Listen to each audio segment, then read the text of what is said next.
Kasus kekerasan pada anak kembali marak terjadi. Ironisnya pelaku kekerasan pada anak kerap dilakukan oleh orang dekat korban. Apa yang sebenarnya melatar belakangi dan bagaimana pula dampaknya terhadap tumbuh kembang anak? Kita diskusi.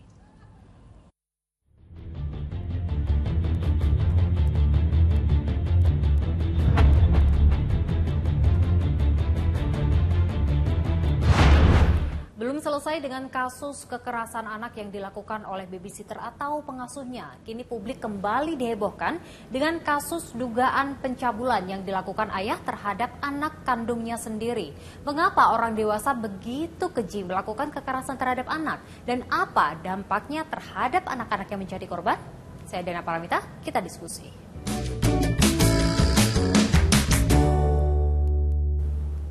Hati orang tua mana yang tak hancur melihat wajah buah hatinya babak belur? Apalagi pelaku adalah pengasuh sang anak, orang yang sudah diberi amanah untuk menjaga buah hati. Rekaman CCTV di kamar korban pun menjadi bukti kalau pengasuh tega menyiksa anak majikannya yang baru berusia 3 tahun. Saat ditangkap, pelaku mengaku tega menganiaya karena kesal korban menolak diobati. Ditambah sedang menghadapi masalah keluarga. Pelaku kini terancam hukuman 5 tahun penjara. Ada lagi viral kasus seorang petugas damkar Jakarta Timur yang diduga melakukan pencabulan terhadap anak kandungnya sendiri yang masih berusia 5 tahun. Kasus ini berawal dari postingan ibunya di media sosial yang sengaja memviralkan agar mendapatkan keadilan. Menurut sang ibu, anaknya mengeluh kesakitan pada bagian alat vitalnya. Kalau mengambil data dari Kementerian Pemberdayaan Perempuan dan Perlindungan Anak, di tahun 2024 saja sudah ada lebih dari 2.000 kasus kekerasan terhadap anak. Kasus yang paling mendominasi adalah kekerasan seksual yang hampir mencapai 1.000 kasus.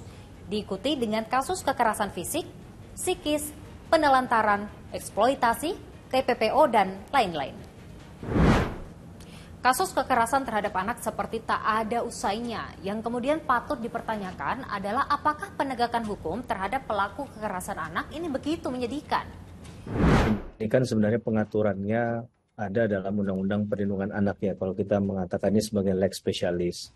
Nah, anak ini adalah sering kita sebut sebagai mereka menjadi korban ya. Selain kalau korban dalam kejahatan itu bisa saja perempuan gitu ya, mohon maaf, dan juga orang tua. Bahkan anak, karena anak ini dianggap yang lemah secara fisik ya, mereka kadang belum tahu juga bagaimana cara merespon sesuatu, melakukan pembelaan diri, maka tadi kita kategorikan mereka dalam konteks mempelajari kejahatan sering disebut sebagai korban dari kejahatan. Tentu ini jadi lonceng untuk membangunkan kita bahwa memang kejahatan terhadap anak ini sudah sangat signifikan dan perlu respon yang luar biasa dari pemerintah, khususnya bagaimana perlindungan hukum terhadap anak itu ditegakkan ya. Bukan hanya bicara tentang proses pidana kepada si pelaku semata, tapi juga kita harus memikirkan bagaimana kondisi psikologis untuk mengembalikan kondisi psikologis anak itu sama seperti sebelum terjadinya tindak pidana atau perbuatan yang tidak menyenangkan terhadap tubuhnya atau dirinya tadi. Nah, ini yang saya rasa juga perlu menjadi satu pendekatan hukum yang tidak hanya melihat dari data semata saja, tapi juga kita bisa memberikan katakanlah edukasi ya, sosialisasi tentang pentingnya pemahaman terhadap seksualitas itu sendiri yang mungkin kadang di beberapa tempat pendidikan ataupun di kultur pendidikan kita itu dianggap masih tabu. Mirisnya, tak jarang pihak korban ini harus memviralkan kasus terlebih dahulu di media sosial agar mendapatkan keadilan. Apakah memang hukum di Indonesia seperti ini? Nah, tentunya kita tidak berharap kasus ini berhentinya keadilannya maksimal ketika kasusnya viral. Kadang kan ada pemikiran no viral, no justice gitu ya Mbak ya. Ya, kita tentu tidak berharap bahwa kasus yang berkaitan dengan anak yang sedang mencari keadilan tadi itu hanya diberikan pada mereka yang misalnya diliput oleh media. Nah, apa kabar bagi kasus-kasus yang tidak terliput oleh media? Tentunya harapan kita equality before the law atau persamaan di muka hukum ini sama. Keadilan itu bisa dirasakan oleh mereka yang kemudian berpotensi menjadi korban. Karena saya bicara potensi ini kan berarti sesuatu yang mungkin akan terjadi ya. Maka mungkin concern pemerintah tidak lagi sifatnya represif, tapi juga preventif.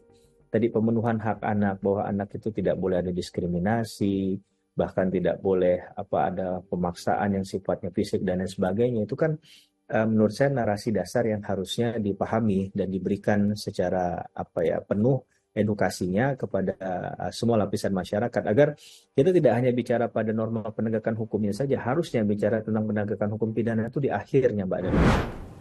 Oke, yang juga harus diperhatikan adalah psikologis korban.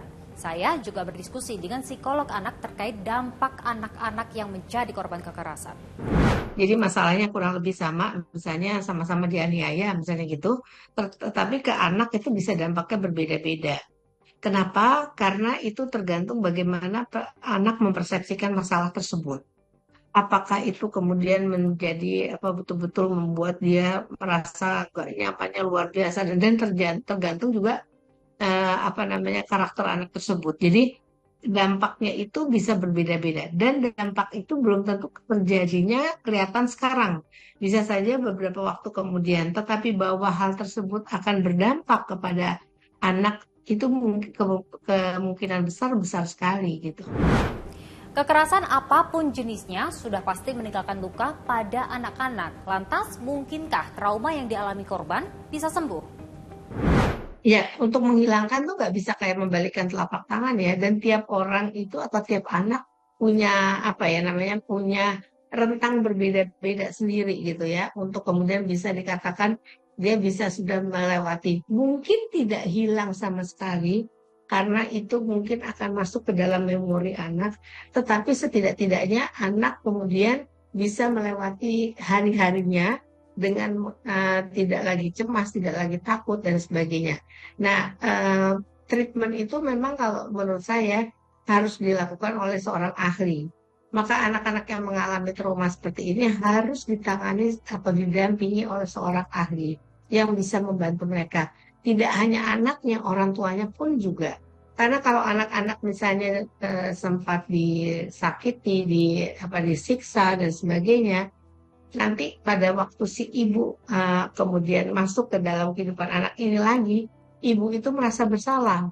Ibu itu merasa karena dia lalai, maka anak sampai seperti ini. Dan kalau itu berlarut-larut, bisa nanti pengembangannya kepada pola asuh dan sebagainya juga berdampak. Misalnya jadi overprotective, sehingga nanti perkembangan anak juga punya hambatan. Memutus rantai kekerasan terhadap anak menjadi tanggung jawab kita semuanya. Karena kekerasan tidak memandang waktu ataupun tempat. Bisa terjadi kapan saja, di mana saja, dan oleh siapa saja. Terima kasih sudah diskusi.